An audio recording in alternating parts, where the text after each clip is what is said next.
सुबह का समय था। गांव भैरवपुर में हल्की हल्की धूप फैल रही थी। कच्चे आंगन के एक कोने में बनी छोटी सी रसोई में कमला चूल्हे के आगे बैठी खाना बना रही थी। तभी उसकी बूढ़ी सास सुशीला वहां आ गई और बोली, अरे कमला, कब से बैठी हुई है तू इस चूल्हे के सामने और अभी तक खाना पूरा नहीं हुआ? माँ जी, मैं तो कब से रसोई में ही हूँ। पहले बच्चों के लिए दलिया बनाया, फिर मोहन जी के लिए रोटियां सेंकी।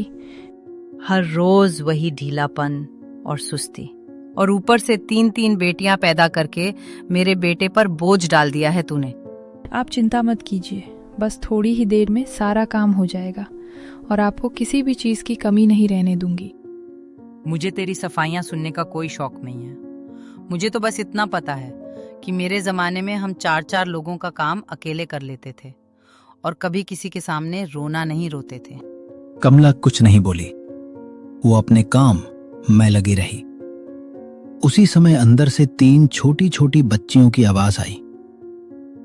कमला रसोई से उठकर बच्चों के पास गई। ये थीं कमला की 3 बेटियां। बड़ी राधा, बीच वाली सीमा, सबसे छोटी पूजा। माँ, आज मास्टर जी ने कहा था अगर हम लोग समय पर स्कूल नहीं पहुँचे तो हमें कक्षा के बाहर खड़ा कर देंगे। मेरी बच्चियों, तुम लोग मन लगा कर पढ़ाई करना, चाहे घर में कितनी भी परेशानी क्यों ना हो। जी, आप जल्दी से हमारा टिफिन दे दो ताकि हम देर होने से पहले स्कूल पहुँच सके और हमारी पढ़ाई खराब ना हो। पीछे बैठी कमला की सास सुशीला सारी बातें सुन रही थी और कमला की तरफ आंखें दिखाते हुए बोली, अरे कमला, ज्यादा सपने मत दिखा इन लड़कियों को।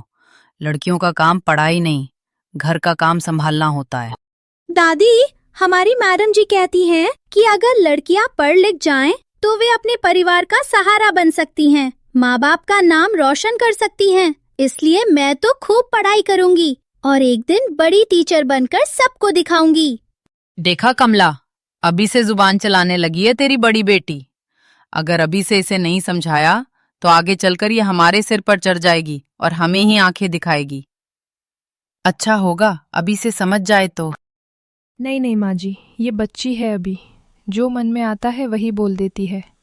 आप इसे माफ कर दीजिए और इसे आशीर्वाद दीजिए ताकि ये पढ़ लिख कर कुछ अच्छा बन सके और हमारे परिवार का नाम रोशन कर सके। सुशीला ने कमला की बात को अनसुना कर दिया। गुस्से में पैर पटकते हुए वहां से चली गई। उसी दिन दोपहर को कमला आंगन में झाड़ू लगा रही थी। उसी पल दोनों बेटियां स्कूल से लौट चुकी थीं।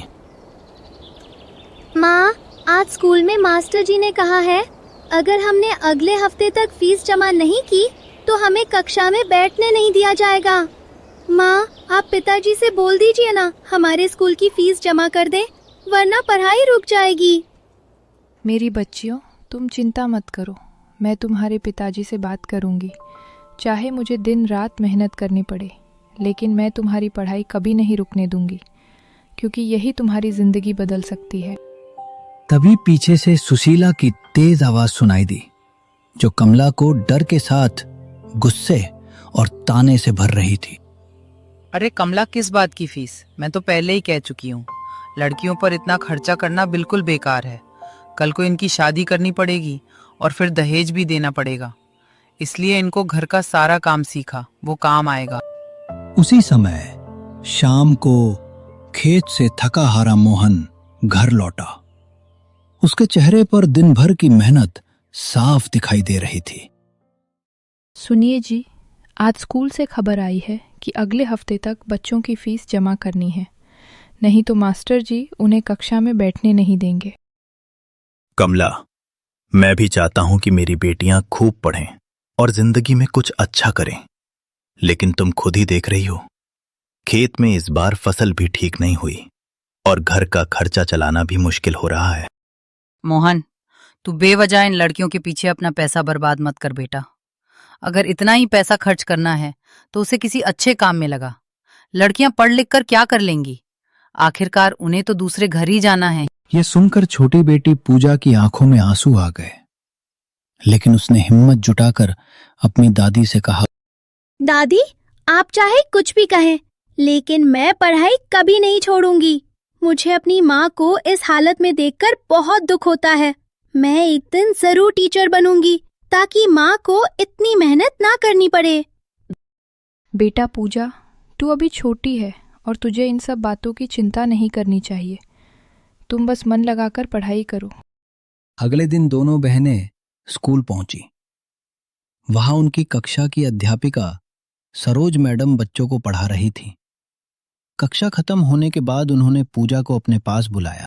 पूजा, मैंने कई दिनों से देखा है कि तुम पढ़ाई में बहुत तेज हो और हर सवाल का जवाब बड़ी समझदारी से देती हो, लेकिन तुम्हारे चेहरे पर हमेशा चिंता दिखाई देती है।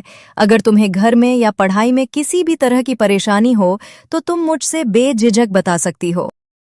मैडम जी, घर की हालत बहुत खराब है और दादी नहीं चाहती कि हम पढ़ाई करें। पिताजी बहुत मेहनत करते हैं, लेकिन पैसे कम पड़ जाते हैं और अब स्कूल की फीस जमा ना होने की वजह से हमें डर लग रहा है कि कहीं हमारी पढ़ाई बीच में ही ना छूट जाए। तुम बिल्कुल चिंता मत करो पूजा, मैं तुम्हारी मदद जरूर करूंगी, क्योंकि तुम्हारे जैसे होनहार बच्चों की पढ़ाई रुकनी नहीं चाहिए। मैं प्रिंसिपल जी से बात करूंगी और कोशिश करूंगी कि तुम्हारी फीस में कुछ छूट मिल जाए, ताकि तुम बिना किसी डर के अपनी पढ़ाई जारी रख सको। पूजा की आंखों में पहली बार उम्मीद की चमक दिखी। उसे लगने लगा था कि शायद उसकी पढ़ाई अब नहीं रुकेगी। दिन बीतते जा रहे थे। गांव भैरवपुर में बरसात का मौसम शुरू हो चुका था। कच्चे आंगन में कीचड़ भर गया था। घर की हालत पहले से भी ज्यादा खराब लगने लगी थी। खेतों में इस बार फसल भी ठीक से नहीं हुई थी। कमला, अब मैं इस घर में एक भी पैसे की बर्बादी नहीं होने दूंगी। मैंने बहुत सोच लिया है और अब फैसला कर लिया है कि इन तीनों लड़कियों की पढ़ाई बंद कर दी जाए। अब बस बहुत हो गया। माँ जी, आप ऐसा मत कहिए। ये बच्चियाँ ही तो मेरी उम्मीद हैं और इनकी पढ़ाई ही इनका भविष्य बना सकती है। अगर आज इनकी पढ़ाई रुक गई तो इनका जीवन भी मेरी तरह मुश्किलों में फंस जाएगा। कृपया इनकी पढ़ाई मत रोकिए। तभी मोहन भी वहां आ गया। उसने दोनों की बातें सुन ली थी। मोहन लाचारी के साथ बोला, माँ, मैं जानता हूं कि घर की हालत ठीक नहीं है और पैसों की बहुत कमी है, लेकिन अगर हम अपनी बेटियों की पढ़ाई अभी रोक देंगे तो उनका भविष्य अंधेरे में चला जाएगा। मैं कुछ ना कुछ इंतजाम करूंगा। मोहन, तू मेरी बात क्यों नहीं समझता? मैं तेरी भलाई के लिए ही कह रही हूँ। तीनों लड़कियों की पढ़ाई और फिर उनकी शादी का खर्चा, ये सब मिलाकर तो पूरी जिंदगी कर्ज में डूब जाएगा। बड़ी बेटी राधा ने सब कुछ सुन लिया और हिम्मत की चिंगारी उठ गई और दादी से कहने लगी, दादी, अगर हमें पढ़ने से रोक देंगी तो हमारा सपना कभी पूरा नहीं होगा। आप यही चाहती हैं? सुशीला ने तिरस्कार से मुंह फेर लिया और वहां से चली गई। अगले दिन दोनों बहनें भारी मन से स्कूल पहुंची। कक्षा में बैठते ही पूजा की आंखों से आंसू गिरने लगे। सरोज मैडम ने यह देख लिया। पूजा, आज तुम्हारा ध्यान पढ़ाई में बिल्कुल नहीं लग रहा है और तुम्हारी आंखों में आंसू देखकर मुझे समझ आ रहा है कि घर में जरूर कोई बड़ी परेशानी चल रही है। तुम मुझसे छुपाने की कोशिश मत करो और खुलकर बताओ कि आखिर क्या हुआ है। मैडम जी, दादी अब हमारी पढ़ाई बंद करवाना चाहती हैं क्योंकि घर में पैसे नहीं हैं। अगर ऐसा हुआ तो मेरा टीचर बनने का सपना अधूरा रह जाएगा और मेरी माँ को हमेशा इसी तरह मेहनत करनी पड़ेगी। मैं बहुत डर गई हूँ मैडम जी। पूजा, तुम बिल्कुल चिंता मत करो। मैं खुद तुम्हारे घर आकर तुम्हारी दादी और पिताजी से बात करूंगी और उन्हें समझाने की पूरी कोशिश करूंगी कि पढ़ाई कितनी जरूरी है। उसी शाम को जब मोहन घर लौटा, तभी सरोज मैडम भी वहां पहुंच गईं। उन्हें देखकर सब हैरान रह गए। नमस्ते जी, मैं पूजा और राधा की अध्यापिका सरोज हूँ और आज मैं आप सबसे एक जरूरी बात करने आई हूँ। आपकी बेटी पूजा पढ़ाई में बहुत तेज है और अगर उसे सही मौका मिला तो वो जरूर एक दिन बड़ी टीचर बन सकती है। इसलिए मैं आपसे विनती करने आई हूं कि उसकी पढ़ाई बंद ना करें।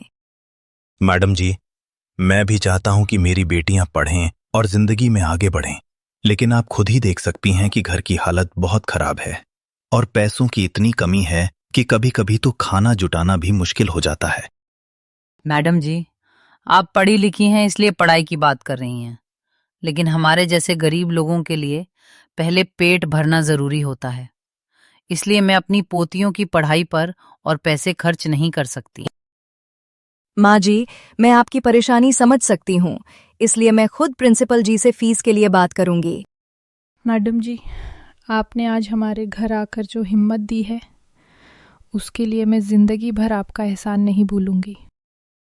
उस दिन पहली बार घर में उम्मीद की एक छोटी सी किरण दिखाई दी। अगले दिन पूजा स्कूल से घर लौटी। उसके चेहरे पर चिंता साफ दिखाई दे रही थी।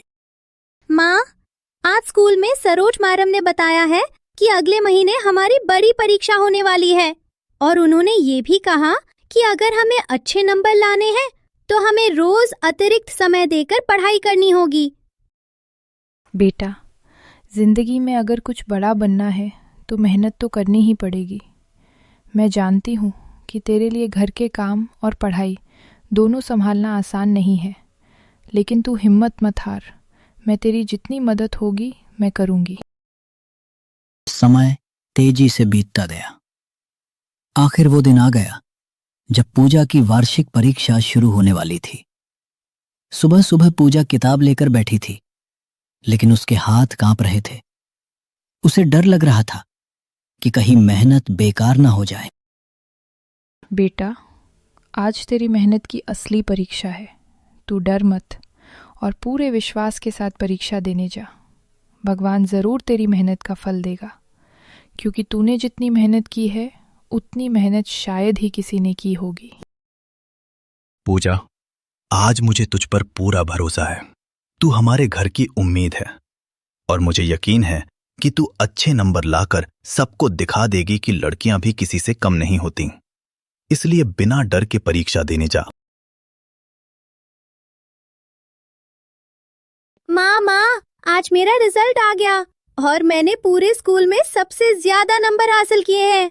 मैडम ने सबके सामने मेरी तारीफ की और कहा कि अगर मैं इसी तरह मेहनत करती रही तो एक दिन जरूर बड़ी टीचर बन सकती हूँ। मेरी बच्ची, आज तूने मेरा सिर गर्व से ऊंचा कर दिया है। मुझे हमेशा से यकीन था कि तू ज़रूर कुछ बड़ा करेगी।